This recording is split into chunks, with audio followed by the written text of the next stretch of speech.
Hello दोस्तों, मैं फिर से आपके लिए एक न्यू ड्रामा लेकर आई हूँ। तो चलिए हम ड्रामा शुरू करते हैं। ड्रामा के शुरुआत में हम हमारे फीमेल लीड माओ को देखते हैं, जो कि बार में ड्रिंक कर रही होती है। तभी उसके पास उसकी मॉम का कॉल आता है और वो उस पर गुस्सा करते हुए चिल्लाती है कि तुमने बोला था तुम्हारे पास पैसे हैं, तुमने अभी तक भेजे क्यों नहीं। और बोलती है तुम्हें क्या लगा तुम लास वेगास चली जाओगी तो तुम्हें पैसे नहीं देने पड़ेंगे। इस पर माओ बोलती है कि मैं यहाँ पर एंजॉय करने के लिए नहीं आई हूँ, बल्कि मुझे प्रोफेसर ने भेजा है डाटा रिसर्च करने के लिए। अगर मैंने डाटा रिसर्च करके नहीं दिया तो वो मुझे डिपार्टमेंट से सस्पेंड कर देंगे। और वैसे भी आप पहले ही मेरी स्कॉलरशिप के पैसे ले चुकी हैं। अब मेरे पास कुछ भी नहीं है, यहाँ तक कि मेरी फीस भरने के भी पैसे नहीं है, तो आप मुझसे और पैसे कैसे मांग सकती हैं। तो उसकी मॉम बोलती है अगर क्या हुआ, मैंने तुम्हारी स्कॉलरशिप के पैसे ले भी लिए, मैंने तुम्हें पाल पोस कर इतना बड़ा किया है। और वो बोलकर कॉल कट कर देती है। माओ थोड़ी सैड हो जाती है और वो ड्रिंक करती है। फिर यहाँ पर हम हमारे मेन लीड को देखते हैं, जो ड्रिंक कर रहा होता है। तभी वहाँ पर उसका फ्रेंड आता है और उसे बोलता है कि तुम्हारी फैमिली के पास इतना पैसा है, फिर भी तुम यहाँ यूनिवर्सिटी में प्रोफेसर बनकर क्यों काम कर रहे हो। इस पर जियान बोलता है मैं उन बोरिंग ब्लाइंड डेट से बचना चाहता हूँ और मुझे लड़कियां पसंद नहीं आती। तो उसका फ्रेंड बोलता है मैं भी देखना चाहता हूँ मिस्टर गो की नजरें किस लड़की पर टिकती हैं। तो जियान बोलता है तुम इस बोरिंग टॉपिक को बंद करो,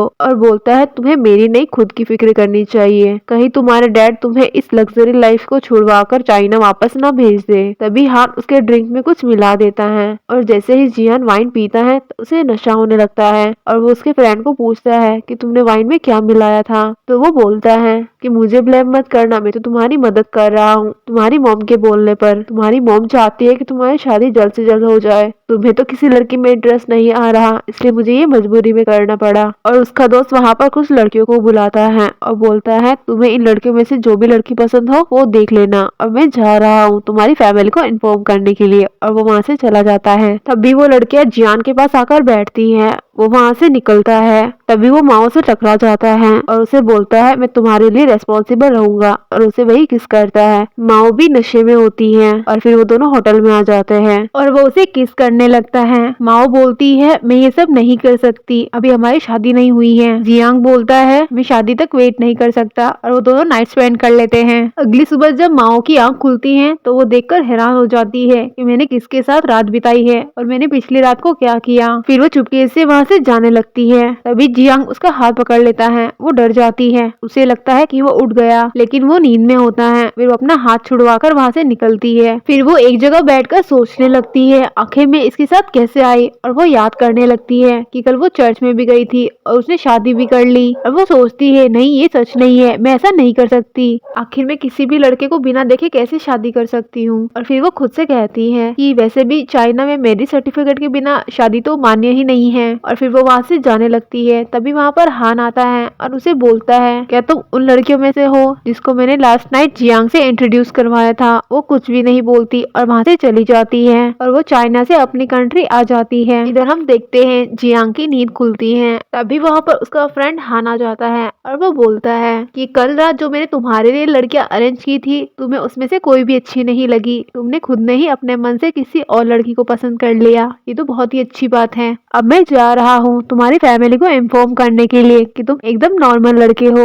और वो तुम्हारे लिए एक अच्छी सी डेट अरेंज करेंगे। तो जियान इसके लिए मना करता है और बोलता है मैंने पिछली रात शादी कर ली है। उसका दोस्त बोलता है अच्छा उसी लड़की के साथ जो अभी भाग चुकी है। और वो बोलता है फिर वो भागी क्यों है। इस पर जियांग कहता है शायद उसे पता नहीं होगा, यहाँ पर गॉड के सामने शादी करने से शादी रियल होती है और एकदम लीगल होती है। फिर हम जियांग को देखते हैं जो एक किताब पढ़ रहा होता है। तभी वहाँ पर उसका फ्रेंड आता है और उसे बताता है कि उस रात वाली लड़की के बारे में कुछ इन्फॉर्मेशन मिली है। मुझे उस लड़की का नाम तो नहीं पता, लेकिन मुझे ये पता चला है कि वो टिसुआ यूनिवर्सिटी में स्टडी करती हैं। वो बोलता है ये तो बहुत ही अच्छी बात है, और बोलता है आके यूनिवर्सिटी को इन्फॉर्म कर दो, मैं एज अ फिजिक्स प्रोफेसर वहाँ आने वाला हूँ। इधर हम माओ को देखते हैं। उसकी फ्रेंड बोलती है क्या तुम्हें अभी तक पास नहीं किया प्रोफेसर ने। तो माओ बोलती है कि प्रोफेसर ने मुझे 11वीं बार डाटा कंप्लीट करने के लिए बोला है, अगर मैं ये नहीं कर पाई तो मैं ग्रेजुएट नहीं हो पाऊंगी। इधर हम माओ को देखते हैं। हैं जो अपना पेपर कंप्लीट कर रही होती है। तभी उसके पास उसकी मॉम का कॉल आता है और वो उसे पैसे भेजने के लिए बोलती है और बोलती है तुम्हारे भाई की टांग टूट गई है तो उसके लिए मुझे पैसे चाहिए। माओ कहती है मॉम मैंने आपको सारे पैसे ट्रांसफर कर दिए हैं अपने स्कॉलरशिप के,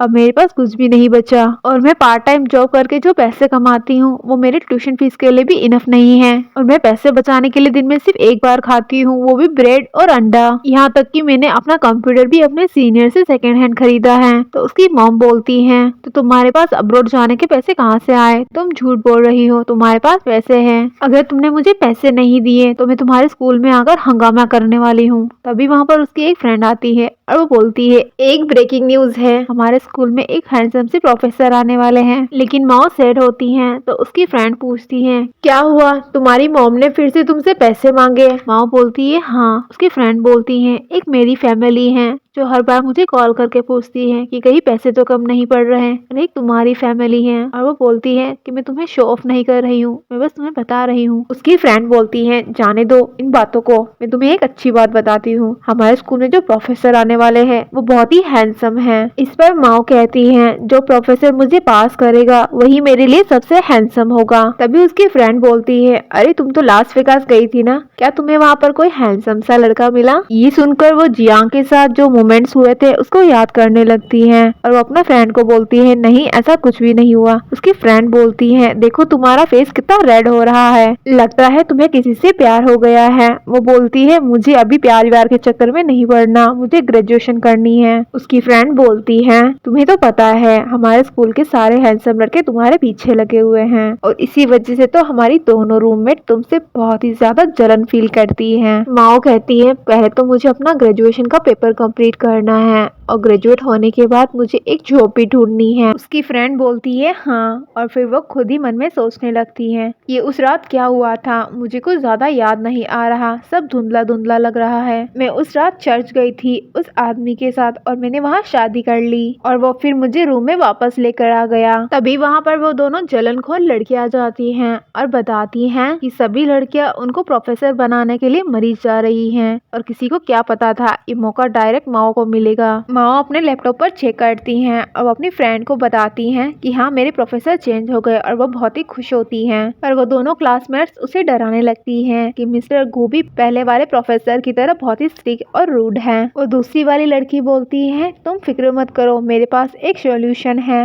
माओ खड़ी होके बोलती है वो क्या है? वो बोलती है हमें प्रोफेसर को सेड्यूस करना होगा। माओ बोलती है तुम प्रोफेसर को लेकर ये क्या बकवास कर रही हो? वो उसकी रूममेट बोलती है मैं तुम्हें सच में पटाने के लिए थोड़ी बोल रही हूँ। वो कहती है मैंने सुना है मिस्टर गू को लड़कियों में इंटरेस्ट नहीं है, अगर कोई भी लड़की उनके पीछे पड़ती है वो इसी तरह से उन्हें ग्रेजुएट कर देते हैं ताकि वो उनसे दूर रहे। अगर तुम उन्हें प्रपोज करोगी तो वो तुम्हें खुद से दूर करने के लिए वो तुम्हें ग्रेजुएट कर देंगे। ये बहुत ही अच्छा आइडिया है, अभी तुम्हारे हाथ में है तुम्हें करना है या नहीं करना है। मिस्टर गू तो पहले वाले प्रोफेसर से भी ज्यादा स्ट्रिक्ट हैं, वो तुम्हें इतना इजीली ग्रेजुएट नहीं होने देंगे। माँ उनकी बातों में आ जाती हैं और फिर वो प्रोफेसर के पास जाती हैं अपना असाइनमेंट सबमिट करने के लिए। इधर वो दोनों क्लासमेट्स बाहर खड़ी होकर इसका वीडियो बनाने लगती हैं और बोलती हैं कि हम ये वीडियो पूरे स्कूल को दिखाएंगे कि ये किस तरह से ग्रेजुएट होने के लिए प्रोफेसर को सेड्यूस कर रही है। माँ उन्हें अपना असाइनमेंट सबमिट करवाती हैं। मिस्टर गू उसे देखकर रिजेक्ट कर देता है। माँ सैड हो जाती हैं और बोलती हैं सर मैंने 11वीं बार इसे री एडिट किया है। मिस्टर गू बोलता है तो आप 12वीं बार भी कर लो। फिर माँ को सोचती हैं और वो जल्दी से मिस्टर गू को प्रपोज कर देती हैं और बोलती है मैं आपको पसंद करती हूँ, क्या आप मेरे बॉयफ्रेंड बनेंगे? मिस्टर गू उसकी ओर देखता है तो उसे याद आने लगता है कि ये तो वही लड़की है और वो जल्दी से उसका हाथ पकड़कर पूछता है क्या तुम लास वेगास गई थी कुछ दिनों पहले? तो माओ डर जाती है और सोचती है कि मैं प्रोफेसर को इस बारे में नहीं बता सकती कि मैं लास वेगास गई थी, वहाँ तो मैंने किसी आदमी के साथ रात भी बिताई है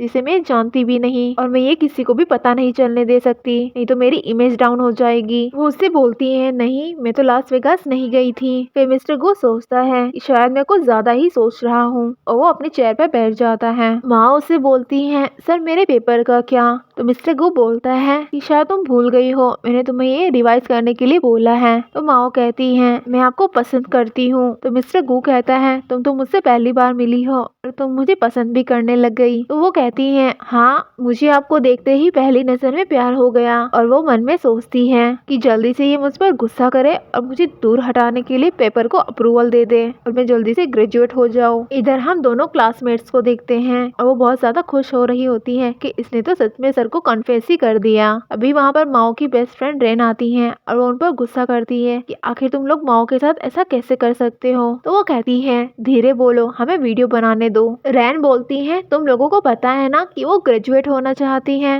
वो कितनी प्रॉब्लम फेस कर रही है। वो बोलती है इसे हमें क्या करना है, वो है ही इतनी बेवकूफ जो हमारी बातों में आकर प्रोफेसर को अपना लव कन्फेस कर रही है। इधर हम मिस्टर गू को देखते हैं, वो बोलते हैं कि तुम्हें पता भी है तुम क्या बोल रही हो। माओ बोलती है हाँ मैं आपको पसंद करती हूँ। तो मिस्टर गू खड़ा होता है तो माओ थोड़ा घबरा जाती है और वो थोड़ा डगमगा जाती हैं और नीचे गिरने लगती हैं। तभी मिस्टर गू उसका हाथ पकड़ने के लिए हाथ आगे बढ़ाते हैं लेकिन वो भी गिर जाते हैं और दोनों की एक्सीडेंटली किस हो जाती है। जिजेंग मन में सोचता है कि इस लड़की की स्मेल तो थोड़ी फेमिलियर सी लग रही है, मुझे लगता है ये उसी रात वाली लड़की है। तब दोनों खड़े हो जाते हैं। माओ भी मन में सोचती है मिस्टर गू मुझे इतने फेमिलियर से क्यों लग रहे हैं। वो मिस्टर गू को सॉरी कहती हैं। मिस्टर गू उसका हाथ पकड़कर चेक करने लगते हैं और उसके हाथ पर कोई निशान नहीं होता। मिस्टर गू को लगता है शायद उससे कोई गलतफहमी हुई है, ये वो लड़की नहीं है। तभी उसे बाहर से कुछ लड़कियों की आवाज आती है तो मिस्टर गू जल्दी से बाहर जाता है और वो उन दोनों को देखता है और पूछता है तुम लोग यहाँ पर क्या कर रही हो।